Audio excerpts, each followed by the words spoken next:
on being human, a quick move through. We talked about a lot of this in all of this in class. This is just a quick run through. So we talked about the ancient people. You had to imagine what their life was like, and yet we saw that they had a clear understanding of what relationship is. Even if their relationships were bad, they existed. And we talked about how the difference today is we actually struggle with relationships because of our ability to hide from each other. It was always about a relationship, always a belief in some kind of gods. They couldn't hide behind science, and even science can't disprove or prove God. But they couldn't use it as an excuse to not believe in God. So there was always a belief in the gods, and they knew the gods were higher because of the vulnerability of human beings. Yet these gods had no sense of deep love. They had to be convinced, and so worship was this weird bargaining kind of political thing that could degrade very quickly into killing. So it was really not, if worship of the gods was nothing like you would think of worship of God. So it was kind of creepy. They knew that human beings were not gods. They knew that human beings were not animals, but they had the problem of thinking that people were not equal to each other either. Sorry, I did this wrong when I did it, so it looks a little funny. So on the one hand, humans, while picking on each other, knew they couldn't outdo the gods, even though some tried and failed. Human weakness and power of nature was too clear. And we knew far too much about animals to be fooled into thinking they were human-like. There was that cool video that we watched that was very erroneous about the way it thought of animals, however. So this is the wrong way to think of animals, even though it has some apparently good evidence. The evidence is for the amazing beauty of animals, not for intelligence.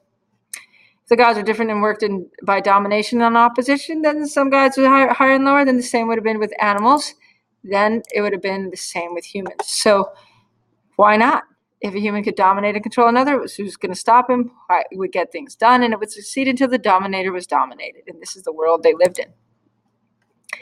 So then we have the introduction of philosophy by the Greeks. This is before, actually almost simultaneously, but that was the revelation to the Jews was isolated.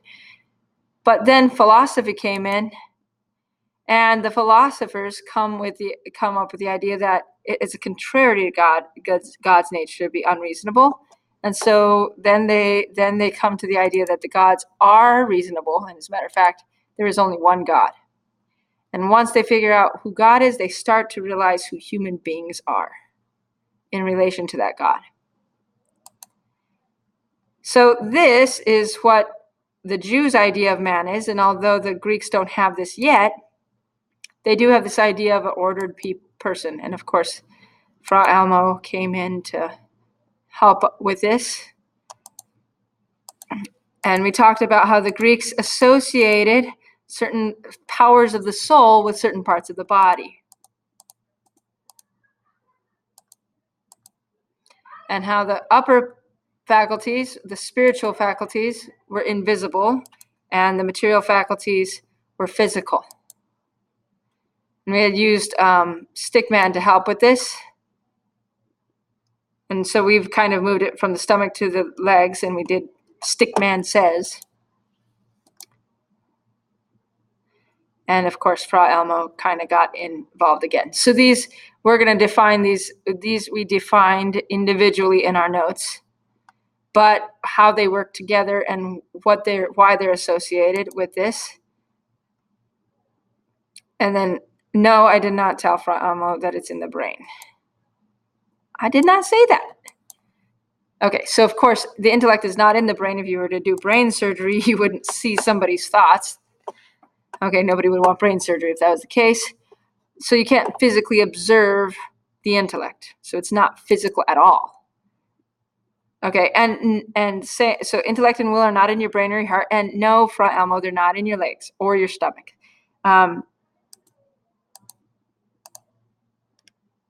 No. Your nose. But no, it's not like that. So although the emotions and senses, because they move us, are associated with our legs, they're not part of our legs. So, and of course, this is where Fra Elmo falls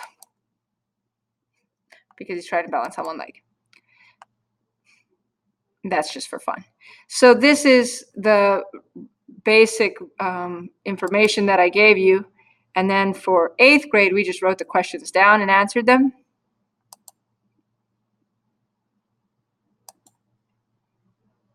And for 7th and 6th, you took many of these same questions and we made the question squares, the review squares that you wrote the answers to.